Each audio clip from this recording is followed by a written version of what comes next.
आज पढ़ते हैं 5वां अध्याय। श्रीमद्भगवते वासुदेवाय नमः। अर्जुन बोले, हे श्री कृष्ण, आपने पहले कर्मों का त्याग करने को कहा, फिर कर्म की प्रशंसा करते हो। इन दोनों में जो अधिक हितकर है वह एक बात निश्चय करके बतलाओ। कृष्ण जी बोले, हे अर्जुन, कर्मों का त्याग और कर्मों का कर्ता ये दोनों ही मोक्ष प्राप्त करा देने वाले हैं, परंतु इन दोनों में कर्म त्याग से कर्म योग हितकर हैं, जो किसी से द्वेष नहीं रखता और न किसी पदार्थ की इच्छा ही करता है, वही नित्य सन्यासी हैं।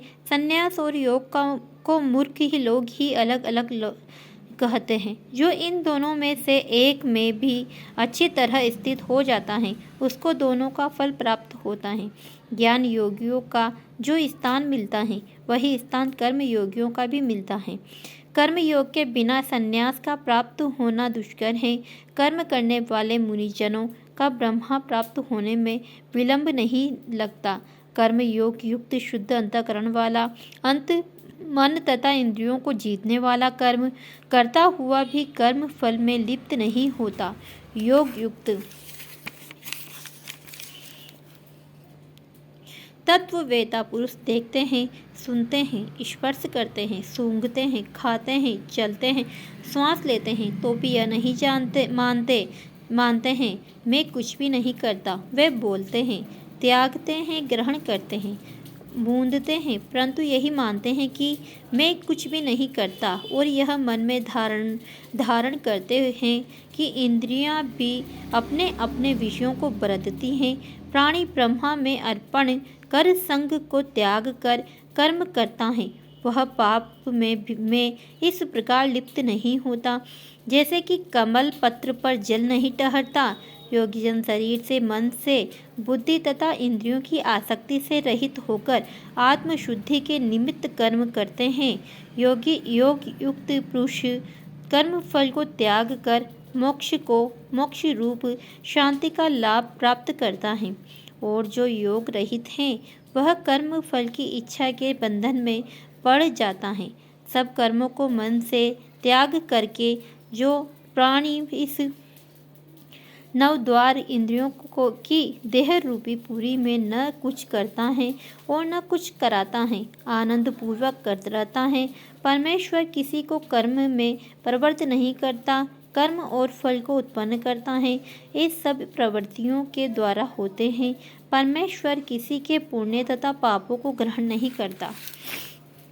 ज्ञान जो अज्ञान से आच्छादित है, उससे से जीव मोह को प्राप्त होते हैं, परंतु आत्मज्ञान के द्वारा जिसका अज्ञान नष्ट हो गया है, उसको वह आत्मज्ञान परमेश्वर के रूप में ऐसा प्रभावित करता है कि जिस प्रकार सूर्य संपूर्ण संसार को प्रकाशित कर देता है, उसी परमात्मा में जिन मनुष्यों की बुद्धि स्थिर है और उसी में मन लगाए रहते हैं, और जो सदा उसी के चिंतन में लगे रहते हैं, ज्ञान द्वारा जिनके सब पाप नष्ट हो गए हैं, वे इस संसार में पुनः जन्म नहीं लेते, क्योंकि ब्रह्मा निर्दोष और सर्वत्र समान है, इसलिए वे ब्रह्मा को प्राप्त हो जाते हैं। जो प्रिय पदार्थ को पाकर प्रसन्न और अप्रिय पदार्थ को पाकर खिन्न नहीं होते, ऐसे स्थिर बुद्धि वाले मोह रहित ब्रह्मवेता को ब्रह्मा में स्थिर जानो। जो बाहरी पदार्थों में इस चित्त को आसक्त नहीं होने देता, वही आत्म सुख का अनुभव करता है।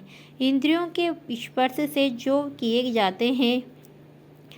भोग किए जाते हैं, वे वस्तुतः दुखदायी होते हैं। उनका आदि भी और अंत भी हैं। ज्ञानी लोग ऐसे भोगों में रत नहीं होते।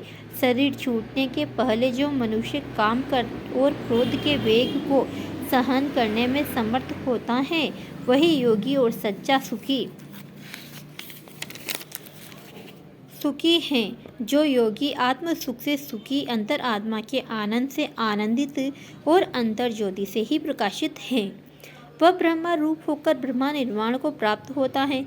मन के वेग को जिसने रोक लिया है, ऐसे आत्मज्ञानी योगियों को ब्रह्मा निर्वाण सहज ही प्राप्त होता है। बाहरी पदार्थों के संयोग से अलग रहकर दोनों मोहों के बीच में दृष्टि लगाकर नासिका के भीतर चलने वाली प्राण वायु तथा अपान वायु को सम करके इंद्रियों मन और बुद्धि को वश में करके इच्छा, भय तथा क्रोध को त्यागने वाले योगी जन जीवन मुक्त हैं।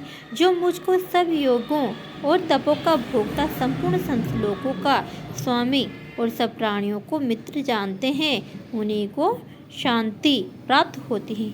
कल पढ़ते हैं 4वां अध्याय। जय मद्भगवते वासुदेवाय नमः।